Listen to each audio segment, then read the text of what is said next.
BBA, BCA, BCom computer కోర్సులో 100% placement లభించే ఏకైక డిగ్రీ కాలేజ్ కూకట్పల్లిలోని i3 డిగ్రీ కాలేజ్ 8367215215. అంతర్జాతీయ మహిళా దినోత్సవ శుభాకాంక్షలు రమ్మ గారు. మహిళా దినోత్సవ శుభాకాంక్షలు. Happy women's day. Yes, thank you. మీకు కూడాను, చూసే ఆడియన్స్ అందరికీ. ప్రతి సంవత్సరం మాట్లాడుకుంటూ ఉంటాం. విమెన్స్ డే అనగానే మహిళా సాధికారిత అని చెప్పి రకరకాలుగా చెప్పుకుంటూ ఉంటాం కదా రమ్మగారు. మీరేమనుకుంటున్నారు, ఈ సంవత్సరం నుంచి ఎలాంటి మార్పు ఉంటే బాగుంటుందని? అంటే మహిళలకు ఒక రోజా, లేకపోతే అమ్మకు ఒక రోజా, నాన్నకు ఒక అట్లని కాదు, మనకంటూ ఒక రోజు అంటే సెలబ్రేట్ చేసుకోవటానికి కానీ, మాట్లాడుకోవటానికి కానీ, అవేర్నెస్ తెచ్చుకోవటానికి కానీ ఒక రోజు ఉంది కాబట్టి అలాంటి ఆలోచన ఏదన్నా అంటే ఇలా ఉంటే బాగుంటుంది అనిపిస్తోంది నాకు అని మీ ఒపీనియన్ ఏంటో? విమెన్స్ డే అంటే ప్రపంచవ్యాప్తంగా జరుపుకునేది కదా జయ. మనకు ఒక రోజు చాలదు, ప్రతిరోజు మందే అంతే. మనం చెయ్యి కాలు ఆడించకపోతే వాడవాళ్ళు పనిచేయటం మానేస్తే మామూలుగా ఉండదు, వ్యవస్థ తలకిందులైపోతుంది. ఇది పాయింటే కానీ ఏం సాధికారత ఉంది మనకి అని అనిపిస్తుంది జయ. ఎంత ఉంది? అంత ముందుకే వెళ్తున్నాం, డెఫినెట్గా ముందుకు వచ్చాం. పాతకాలం నుంచి వంటిళ్లలో నుంచి బయటకు వచ్చారు, అందరూ ఉద్యోగస్తులు అవుతున్నారు, విద్యావేత్తలు అవుతున్నారు, పర్యావరణవేత్తలు అవుతున్నారు, శాస్త్రవేత్తలు అవుతున్నారు. ఆడవాళ్ళు సాధించలేనిది, వెళ్ళలేనిది, చేరలేని రంగాలు లేనే లేవు. వ్యోమగాములు కూడా అవుతున్నారు. అవును. దాంతోపాటు ఇప్పటికీ కూడా ప్రసూతి మరణాలు కనపడుతూనే ఉన్నాయి, అబ్యూజింగ్ కనపడుతూనే ఉంది, గృహహింస కనపడుతూనే ఉంది. ఏదో ఎక్కడో కనపడడం కాదు, విరివిగానే ఇప్పటికీ కట్నాల మీద మరణాలు ఉన్నాయి. అవును. ఇప్పటికీ ఆడవాళ్ళు మోసపోవటము ఉన్నాయి.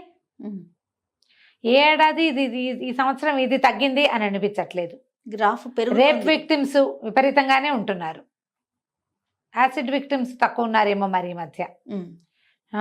ఈ సంవత్సరం పెద్దగా వినలేదు, మన దాకా రాలేదు, పేపర్లలో కనపడలేదు. రేప్ విక్టిమ్స్ కూడా పేపర్లో వచ్చిన దానికి ఇంకా ఎక్కువే ఉంటుంది సంఖ్య అంటారు. చైల్డ్ అబ్యూజింగ్ అవి పెరిగిపోయినాయి.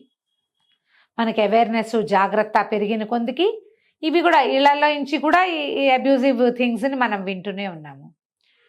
ఈ ముందుకెళ్ళే దాంట్లో మూలాలు వదిలేసి ముందుకెళ్ళిపోయే జనం కొందరు, బేసిక్ థింగ్స్ని వదిలిపెట్టేసి ఏదో చేసేసేయాలని. నీ ఒరిజినల్ బేసిక్ థింగ్ ఏంటి? ఒక ఫెమినిటీ, అది ఉండట్లా. అది లేకుండా పోనీ అదేవి లేదు, ఏదో మామూలుగా పోతున్నావు, వృధాగా వీళ్ళు మోసాలకు గురైపోతారు. మగవాళ్ళు మోసం చేస్తారు, డబ్బుల దగ్గర మోసపోతారు, శారీరకమైన అబ్యూజివ్ థింగ్స్కి మోసపోతారు. ఈ లివింగ్స్ అని, లివిన్ లవ్ అని, ప్రేమలని, పెళ్ళిళ్ళని వాటిలలో మోసపోతున్నారు.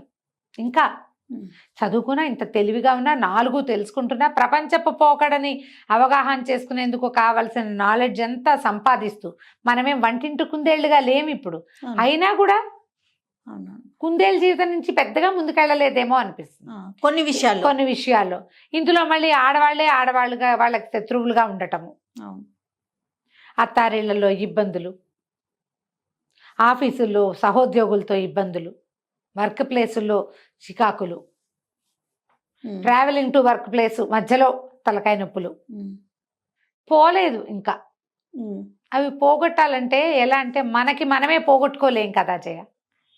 మనతో పాటు ఉన్న రెండో సమాజం ఉంది చూడు, ఉంది కదా. ఇంటర్నేషనల్ మెన్స్ డే చేసుకునే వాళ్ళు కూడా దీనికి కొంత సహకరించాలి. ఇప్పుడు ఈ జరిగేవన్నీ కూడా ఆడవాళ్ళని చేసేవి లేవు, కొంత పర్సెంటేజ్ ఇది. అవునవును. మిగిలిందంతా మగవాళ్ళ వల్లే జరుగుతాయి, మిగిలిందంతా అవతల వాళ్ళ వల్లే జరుగుతాయి కదా. అంటే మనం ఎక్కడ ఫెయిల్ అవుతున్నాము? మనతో పాటు ఉండేటువంటి రెండో మనిషిని వాళ్ళకి తగిన అవేర్నెస్ తీసుకురాలేకపోతున్నామా? మనం మోటివేట్ చేయలేకపోతున్నామా? మన పిల్లల్ని మోటివేట్ చేయట్లేదా మన మగపిల్లలకి మంచి మాట చెప్పలేకపోతున్నామా? అంతేగా. సమాజంలో అనే భావాన్ని తల్లులు కలిగిస్తున్నారా ఇంకా పిల్లల్లో? ఉద్యోగస్తులైన తల్లులు, సంపాదన పరులైన తల్లులు పిల్లల్ని సరైన దారిలో నడిపించలేకపోతున్నారా? ఆ రకంగా మనం ఎందుకు ఆలోచించకూడదు? మన పిల్లలకి చెప్పాలి, ఆడవాళ్ళంటే ఇలా చేయకూడదు, నువ్వు ఇలా ప్రవర్తించకూడదు, ఇలా వీకర్ సెక్స్గా భావించొద్దు, నీతో వాళ్ళు కూడా సమానమే అని చెప్పగలుగుతున్నావా? మనం చెప్పలేకపోతున్నాం. అందుకే కదా ఇవన్నీ జరుగుతాయి జయ. అవునండి, అవును. మన ఆలోచనలో ఇంకా కొంచెం మార్పు రావాలేమో అనుకుంటున్నా జయ.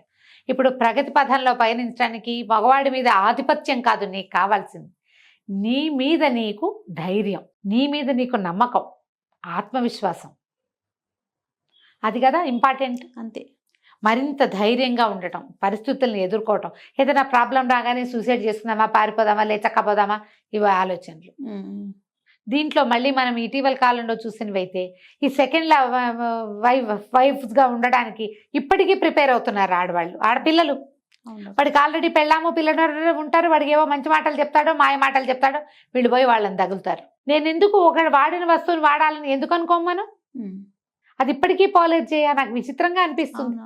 నీకు తెలుసా, చాలా మంది మాట్లాడితే అంటే వింటుంటాం కదా రమ్మగారు, నీకు తెలుసా మాత్రానికి మ్యారేజ్ అయిందని తెలుసు, మరి ఎందుకు నువ్వు, నీకేంటి సమాజంలో నీకు ఎలాంటి గౌరవం ఉంటది? నీ గౌరవం లేదు, మర్యాద లేదు, నువ్వు ఒక దారి తీసి పారేసి అరటి తొక్కవే, అయినా కూడా ఏమి జంకట్లేదు జంకట్లేదు అన్నట్టు, సెకండ్స్ విలువ లేదు. మీ జీవితానికి మీరు ఏ విలువ ఇవ్వటం లేదు. ఎందుకు ఈ చదువు, ఎందుకు ఈ అలంకరణ, ఎందుకు ఈ సౌందర్యం చూపించడానికి? ఎవరికి? నిన్ను నువ్వు చూసుకో హాయిగా, నాది నేను సాధించుకున్నానని చెప్పు.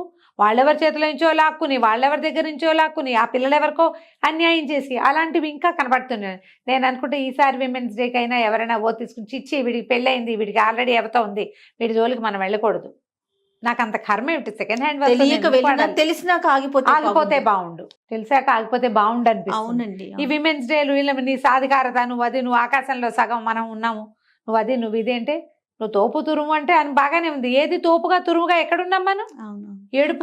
మగవాళ్ళ సంఖ్య చూడండి రమ్మగారు, సందర్భం అయినా కాకపోయినా వాళ్ళు సెకండ్ చాయిస్ కి చాలా తక్కువ కదా వెళ్తారు. ఎంత తక్కువ వెళ్తారు రమ్మగారు, అవునా కదా? అవును. కానీ ఆడపిల్లలు ఎందుకు సెకండ్ చాయిస్ కి వెళ్ళిపోతున్నారో అర్థం కాదు. ఎందుకు వెళ్తారో తెలియదు, ఏమిటో అట్రాక్ట్ అయిపోతారు, బుద్ధిని కంట్రోల్ చేసుకోలేకపోతారు. నాకేం తక్కువ, నేను ఎందుకు ఇలా దిగిపోవాలి అని అనుకోరు, దిగిపోవటం అనుకోరు, ప్రేమ అనుకుంటారు దాన్ని, పిచ్చిమొహాలు. ప్రేమ అనుకుంటారు. ఇలా ఇది మోసపోవటం కాదా జయ? ఇది ఖచ్చితంగా అండి. ఇప్పుడు డబ్బులు ఎవరో మన డబ్బులు ఇక్కడ 10,000 వేయండి, 25,000 వేయండి అని మోసం చేస్తే అది మోసం అనుకుందాం. మరి నీకు నిన్ను డిప్రైవ్ చేసి ఒరిజినల్ గా నీకు ఏది లభించాలో, ఏ దర్జా లభించాలో దాని నుంచి నిన్ను చెడగొట్టేస్తే అది మోసం కాదు? 100%. అది కూడా మోసమే కదా. వాడిని మోసకారి వాడనే అనాలి కదా. ఇలాంటి మోసాలకి పడద్దు. డబ్బు పరంగాను మోసపోవద్దు, వ్యక్తిత్వ పరంగాను మోసపోవద్దు. ఈ 2 మోసాలు ఉండకూడదు మనకి జీవితంలో. ఈ సంవత్సరం ఇప్పుడైనా జాగ్రత్త పడాలి. ఇలా ఏదైనా మన న్యూ ఇయర్ రెజల్యూషన్ లాగా విమెన్స్ డే రెజల్యూషన్ ఒకటి తీసుకోండి. మిమ్మల్ని మీరు గౌరవించుకోండి అమ్మా ముందు. ఇప్పుడు వాళ్ళు ఎవరో బట్టలు సరిగ్గా వేసుకోలేదన్నారని దాని మీద దీని మీద మాట్లాడుకుంటాం మనం. ఎవరైనా మన అనే అవకాశం ఎందుకు ఇవ్వాలి మనం? అసలు మనం అవకాశం ఇవ్వకుండా ఉండొచ్చు కదా. నిన్ను నువ్వు గౌరవించుకో ముందు. అంటే గౌరవం అక్కడే ఉంది అనుకుంటున్నారంటారా? ఏమో నాకు అసలు అర్థం కాదు. అక్కడే ఉందని మనం అనలేము. ఎక్కడైనా సరే, ఏ విషయంలో అయినా సరే జయ, నువ్వు దిగకూడదు అంటే నువ్వు ప్రాపర్గా ఉండాలి అనేది ఒక పాయింట్ ఉందా? What is proper? ఇప్పుడు ప్రాపర్ అంటే ఏంటి? ఇతరులకి నీ పట్ల చిన్న చూపు కలగకూడదు, నీ పట్ల మర్యాద కలగాలి, గౌరవం కలగాలి, దాని తగ్గట్టుగా నువ్వు ప్రవర్తించాలి. ఇప్పుడు ఈ సెకండ్గా ఉండటము అంతే కదా. మనం వేటి గురించో మాట్లాడుకుంటాం, అవన్నీ కాదు. ఇప్పుడు నిన్ను నువ్వు గౌరవించుకో, నీ సంగతే చూసుకో, నువ్వు నీ వరకు నీకు కరెక్ట్గా ఉండాలి నువ్వు, అంతే. ఇప్పుడు మనం బయటికి వెళ్ళామనుకో జయ, ఇప్పుడు ఇంట్లో ఉన్నప్పుడు నన్ను నేను చూసుకుంటాను అద్దంలో. బయటికి వెళ్తే మనని మనం చూసుకుంటామా? మనని ఎవరు చూస్తారు? 10 కళ్ళు చూస్తాయి, సమాజమే చూస్తుంది. నీకు గౌరవం లభించేది నీకు నువ్వు ఎంత గౌరవించుకుంటావో సమాజం ఇవ్వాల్సిన గౌరవం కూడా అంతా కావాలి నీకు. ఎవడైతే నాకేంటి, ఎవరు ఎట్లా చూస్తే నాకేంటి అనే యాటిట్యూడ్ వస్తే దానికి మనం ఏమి లేదు కదా. ఇప్పుడు అలా కాదు, నాకు నీ ఇష్టం అది. నేనేమంటానంటే అదేం లేదంటల్లా, ఎవరెట్లా చూస్తే నాకంటే నీ ఇష్టమే, అది నీ ఇష్టమే. కానీ నీకు ఎప్పుడో ఒకప్పుడు అనిపిస్తుంది కదా, వాళ్ళు ఎవరినో చూసినట్టుగా నన్ను చూడలేదు, నన్ను వేరేగా చూస్తున్నారు అనిపిస్తుంది అంటారా రమ్మ? డెఫినెట్గా అనిపిస్తుంది జయ, డెఫినెట్గా అనిపిస్తుంది. ముందు మనని మనం గౌరవించుకోవాలి, ఆ రకమైన మార్పు రావాలి. నువ్వు చదువులో ముందుకెళ్తావా, ఉద్యోగంలో ముందుకెళ్తావా, జీవితంలో ముందుకెళ్తావా, ఎక్కడికి కావాలంటే అక్కడికి వెళ్ళు. గౌరవాన్ని విడిచిపెట్టి మాత్రం కాదు. నువ్వు ఎక్కడా తగ్గక్కర్లేదు అంటే నేను వంట చేయను, నేను ఇల్లు చూడను, నేను పిల్లల్ని కనను అనమని మాత్రం కాదమ్మా. గౌరవించడం అంటే ఏమిటి? అన్నిటికీ నీకు సమాన దర్జాలంటే ఆయన సోఫాలో కూర్చుంటాడు, నేను సోఫాలోనే కూర్చుంటాను, వంట ఎవడు చేస్తాడో నాకు తెలీదు లాంటి రెటమతాలకి వెళ్ళబోకండి. మనం సమాన భాగస్వాములుగా ఉన్నాం. ఆయన కొన్ని చేస్తాడు, మనం కొన్ని చేస్తాం, అంతే. మన పిల్లల్ని కంటాం, పెంచడం మనకు పెట్టారు. పెంచడంలో సహాయం తీసుకోండి. కంటంలో సహాయం ఏముంది? వాళ్ళ కంట్రిబ్యూషన్ వల్లే కంటాం మనం, అంతే కదా. అక్కడి నుంచి పెంచాల్సిన పూచి నీదేగా. ఈ కాంట్రిబ్యూషన్ తీసుకునేటప్పుడు సరిగ్గా ఆలోచించి మాట్లాడుకోవాలి. దాని మీద కొట్లాటలకు వెళ్ళి, దాని మీద గొడవలకు వెళ్ళి ఇది చేయకూడదు. ఇప్పుడు ఇదివరకట్లాగా లేదు కదా జయ సమాజం. మగవాళ్ళు అంత వెనకబడి లేరండి. ఏదో ఒక పర్సంటేజ్ ఉంది. ఇప్పుడు వెనకబడిన ఆడవాళ్ళు మాత్రం లేరమ్మా. అట్లానే ఆడవాళ్ళు వెనకబడిన ఆలోచనలు ఉన్న వాళ్ళు ఉన్నారు, మగవాళ్ళలోనూ ఉన్నారు. ఇన్ జనరల్ కొంచెం ఈ రోజుల్లో అబ్బాయిలు బెటర్ గానే ఫార్వర్డ్ గా ఉన్నారు. ఆడవాళ్ళని సమానంగా గౌరవిస్తున్నారు. వాళ్ళు కూడా ఉద్యోగాలు చేస్తున్నారని వాళ్ళకి కొంత సహాయం చేస్తున్నారు. వాళ్ళని తల్లులే చెడగొడతారు మగపిల్లల్ని. నువ్వేం చేయక్కర్లేదు, మావాడు గిన్నెలు తోమాలా, మావాడు అది చేయాలంటే మరి నేను ఎందుకు చేయాలని అమ్మాయి అడుగుతుంది కదా, అడుగుతారు కదా. అవును, తల్లులు ఫార్వర్డ్ అవ్వాలని కదా ఇక్కడ పాయింట్. ఇప్పుడు ఫార్వర్డ్ అవ్వాల్సింది ఎవరు? ఆడవాళ్ళే. అవునా? అవునండి. కొంచెం ఆలోచించండి. ఇది ఒకరు ప్రత్యేకంగా ఒక రోజు మనకు పెట్టినప్పుడు ఈ రోజున అసలు వాట్ ఈజ్ వాట్ అని ఆలోచించుకుని నాకు అసలు నన్ను నేను గౌరవించుకుంటున్నానా అనేది ఆలోచించండి. అంటే ఇందులో ఎవరిని విమర్శ లేదమ్మా. ఈ విషయంలో ఆత్మవిమర్శ కావాలి మనకి. ఎవరికి వాళ్ళకి ఎవరైనా ఏదైనా అనగానే ఇంకోటి రియాక్ట్ అయిపోట్టడం ఎందుకు? అనవసరం కదా. నువ్వే నిన్ను నువ్వు అనుకో, నిన్నే నువ్వు ప్రశ్నించుకో, నిన్ను నువ్వు కరెక్ట్ చేసుకో కదా. ఇది ఆత్మవిమర్శకి అవసరమైన సమయం. మనం కరెక్ట్గా ఉన్నామా? మనం ఎవరితోటో ఉన్నామో వాళ్ళు మనతో హ్యాపీగా ఉంటున్నారా? వీళ్ళతో మనం హ్యాపీగా ఉండాలంటే మనం ఏం చేయాలి, ఏం చేయకూడదో కూడా రాసుకోవాలి. పుట్టిగా హ్యాపీ విమెన్స్ డే. నన్ను కూడా బోల్డ్ చోట్ల స్పీచ్లు ఉన్నాయి, నేను కూడా వెళ్తాను, ఏదో మాట్లాడతాను, ఏదైతే చెప్తాను అనుకో. ముందు మీ సొంతం చూసుకోండి, అంతే కదా. అంతే. ఎప్పుడు అద్దం చూసుకుని మొహం దిద్దుకోవాలి మనం, అంతే కదా. అద్దం చూస్తే మనకు అక్కడ ఐశ్వర్యరాయ్ కనపడదు. ఇప్పుడు ఐశ్వర్యరాయ్ అవుట్డేట్ అయిపోయినట్టుంది. లేటెస్ట్ ఎవరి పేరు చెప్పాలో ఎప్పటికీ ఐశ్వర్యనేనండి. ఐశ్వర్యరాయ్నే చెప్పండి. నా ఫేవరెట్ అదే, నా ఫేవరెట్ కూడా. అద్దం చూసుకుంటే మనకు మనం కనపడతాం.